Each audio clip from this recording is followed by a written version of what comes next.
Parshas Shmini begins with a description of the conclusion of the Yemei HaMiluim, the inauguration period of the Mishkan, of the tabernacle. And Moshe is introducing the practical aspects of the offerings, of the bringing of the korbanos, and he gathers Aaron, Ubanov, Aaron and his sons, the new Kohanim, and the Ziknei Yisrael, and the elders, and he gives them some words of introduction about the korbanos, and then it says that Vayikruvu kol ha'eda vayamdu lifnei Hashem, and the people gathered before God, before the Ohel Moed, the tent of meeting. The verse then continues. Vayomer Moshe, and Moshe said, Zeh hadavar asher tziva Hashem. This is the thing that Hashem commanded ta'asu, to do. V'yera alechem kvod Hashem. And the glory of God will appear to you, before you. And this is a verse that can be read in context clearly to mean as also part of the introduction to the korbanos, but can also be read independently. Rav Aaron Kotler observes that what this is saying, when taken in a larger context, is Zeh davar. This is the thing. This is a rule. Asher tziva Hashem ta'asu. That which God commands, do. And then you'll experience the glory of God. Now, what does this mean? Well, we know that there are many motivations for doing mitzvos. A person could do mitzvos because God commanded, but a person could do mitzvos for other reasons as well. And this is already addressed in the prophet, in the Navi Yeshaya.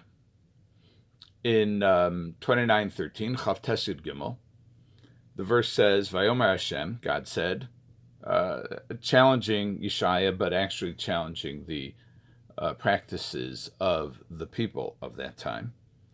Ya'an ki nigash ha'am hazeh befiv u'bisfasav kibduni, because this people draw near with their mouth and their lips, they honor me. V'libo richak mimeni v'tir asamosi mitzvas anoshim mulumada.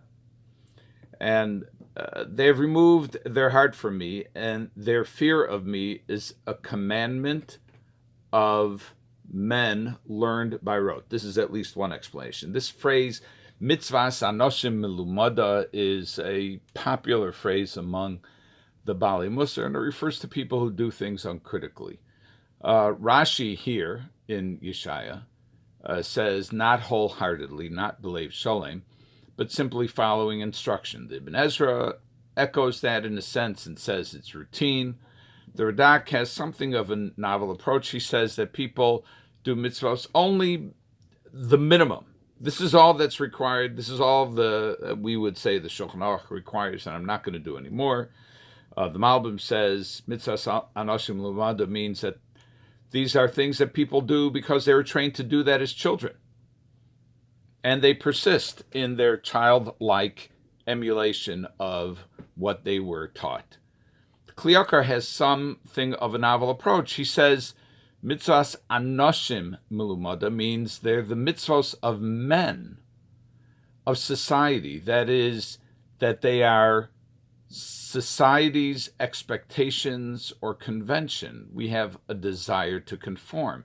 And that's how we're doing these mitzvos. So frequently we do mitzvos not because that's what's expected of us by God, but rather that's what's expected of us by our peers or others who see us in shul. We dress a certain way because how we will be seen, and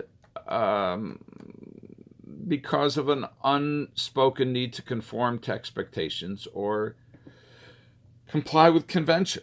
The desire to conform can lead to our performing mitzvos not from a desire to do God's will, but out of a sincere desire not to be criticized by people we live with or we feel the need to please. So, The isolation that we are experiencing now as we attempt to mitigate the effects of the coronavirus is admittedly disruptive, and that disruption in many ways is uncomfortable. But it also gives us an opportunity to look with fresh eyes at the performance of mitzvos and to engage with a fresh heart. We can attempt to eliminate the corrosive effects of our attempts to conform to societal expectations. Sometimes our need to conform leads us to conduct ourselves in inappropriate ways, whether it's gabbing in shul or using inappropriate language at home or in the office, or spending beyond our means to keep up with our peers. This is another aspect of Mitzvos Anoshim Milumada, just keeping on, without the benefit of critical reflection. The Kaf HaChaim in Shulchan Aruch talks about people buzzing through brachos, not exactly his terminology, but certainly his intent, without having much of an idea of what they're saying. So now we have a new opportunity to focus. Zeh hadavor, this is the thing. Asher tziva Hashem tasu, do that which God commands. V'era lechem kod Hashem. You'll see the glory of God. If we can get inspiration from our isolation and refocus on why we're doing mitzvos, on doing them properly, we can recreate a fresh relationship with the Almighty. I've heard from many friends how the downsized Pesach Sdorim were just that, surprisingly rewarding and fulfilling. I know ours were. So just maybe we can mine many moments of inspiration from these moments of isolation. If we grab the opportunity, maybe we will see the glory of God in our actions. Maybe those moments will infuse our lives with meaning and a renewed appreciation of Kvod Hashem that we may be able to carry with us long after the disruptive period in our collective lives is over and is, Emir Hashem, but a distant memory. Something nice to aim for in all this craziness. Shabbat Shalom.